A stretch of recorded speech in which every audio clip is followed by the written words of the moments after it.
Hi friends, అందరికీ నమస్కారం. Welcome to our channel. Inter విద్యార్హతతో మనకి గ్రూప్ సి నాన్ గెజిటెడ్ కేటగిరీకి సంబంధించి సెంట్రల్ గవర్నమెంట్ జాబ్స్ అనేది రిలీజ్ కావడం జరిగింది. సో మనకి ఈ జాబ్స్ వచ్చేసి జూనియర్ సెక్రటేరియట్ అసిస్టెంట్ అనమాట.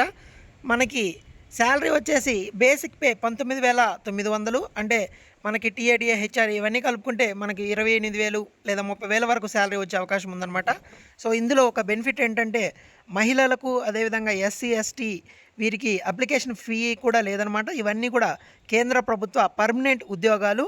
సో అదేవిధంగా ఎవరైతే అర్థమెటిక్ రీజనింగ్లో మంచి మార్క్స్ స్కోర్ చేయలేకపోతున్నారో వాళ్ళకు కూడా ఎగ్జామ్ అనేది కొంచెం బెనిఫిట్ అనమాట. ఎందుకంటే ఈ ఎగ్జామ్లో సో అర్థమెటిక్ రీజనింగ్ అనేది క్వాలిఫై ఇన్ నేచరు, తర్వాత మనకి ఇంగ్లీష్ అండ్ జనరల్ స్టడీసు ఇది మాత్రమే వాళ్ళు మెరిట్ లిస్ట్ కన్సిడర్ చేస్తారనమాట, మెరిట్ లిస్ట్కి. సో మనం ఈ డీటెయిల్స్ అన్నీ క్లియర్గా ఫుల్గా చూడండి. సో మీకు తప్పకుండా ఉపయోగపడుద్ది, మీరు నెగ్లెక్ట్ చేయొద్దు. సో మనం చూసుకున్నట్లయితే అప్లికేషన్కి లాస్ట్ డేట్ వచ్చేసి ఆల్రెడీ అప్లికేషన్ స్టార్ట్ అయిపోయాయి. మే 5వ తారీఖు వరకు లాస్ట్ డేట్ అనమాట.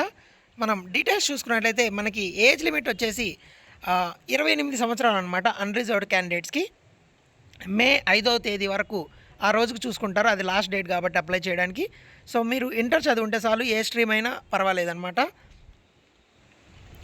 తర్వాత మనం చూసుకున్నట్లయితే ఏజ్ రిలాక్సేషన్ కూడా ఉంటుంది.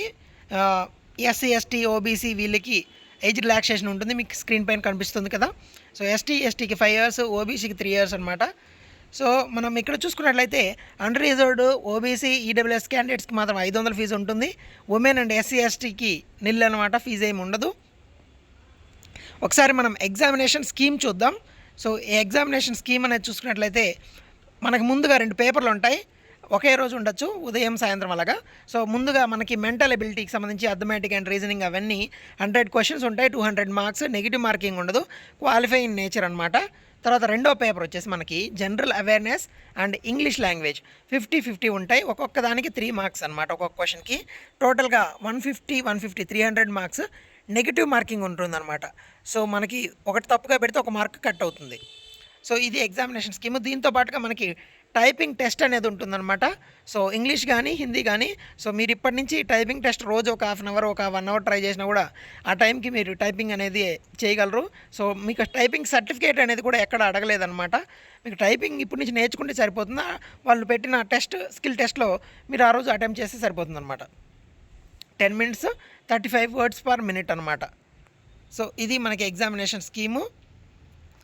మనకి ఈ నోటిఫికేషన్ వచ్చేసి కేంద్ర ప్రభుత్వం కింద పనిచేసే, కేంద్ర ప్రభుత్వం మినిస్ట్రీ ఆఫ్ సైన్స్ అండ్ టెక్నాలజీలో కింద పనిచేసే CSIR national chemical laboratory Pune నుంచి విడుదల కావడం జరిగిందనమాట. సో ఈ సిఎస్ఐఆర్ ల్యాబ్స్ అనేవి మన ఇండియా వైడ్ ఉన్నాయి కాబట్టి, సో ఇందులో జాబ్ వచ్చిన తర్వాత మీరు కొన్ని రోజులు వర్క్ చేసిన తర్వాత మీరు ఇండియాలో ఉన్న ఇతర ల్యాబ్స్కి కూడా మీరు ట్రాన్స్ఫర్ పెట్టుకునే అవకాశం ఉంటుంది. మన హైదరాబాద్, అదేవిధంగా చెన్నై లేదా మన ఆంధ్రప్రదేశ్లో కూడా అక్కడక్కడ ల్యాబ్స్ అనేవి ఉన్నాయి కేంద్ర ప్రభుత్వం సంబంధించి. సో అక్కడికి మీరు ట్రాన్స్ఫర్ అవ్వచ్చు. దీనికి సంబంధించి ఎగ్జామినేషన్ లాస్ట్ డేట్, మన అప్లికేషన్ లాస్ట్ డేట్ వచ్చేసి 5వ తారీఖు 5వ నెల 2025 అనమాట. సో మీరు తప్పకుండా అప్లై చేయడానికి ట్రై చేయండి. ఉమెన్ అండ్ ఎస్సీ ఎస్టీకి సంబంధించిన వాళ్ళు తప్పకుండా అప్లై చేయండి. సో వాళ్ళకి ఎగ్జామినేషన్ ఫీజు కూడా లేదు కాబట్టి మీరు అప్లై చేసి చదువుతూ ఉండండి. అదేవిధంగా తక్కువ జాబ్స్ అని, టోటల్ జాబ్స్ వచ్చేసి మనకి ఈ యొక్క జూనియర్ సెక్రటేరియట్ అసిస్టెంట్ జనరల్ వచ్చేసి 11, సో తర్వాత junior secretariat assistant store and purchase 4, తర్వాత ఫైనాన్స్ అండ్ అకౌంట్స్లో 3 అనమాట. టోటల్ 18 జాబ్స్ అనమాట. సో తక్కువ జాబ్స్ అని మీరు ప్రిపేర్ అవ్వకుండా ఉండడం, అప్లై చేయకుండా ఉండడం ఉండద్దు.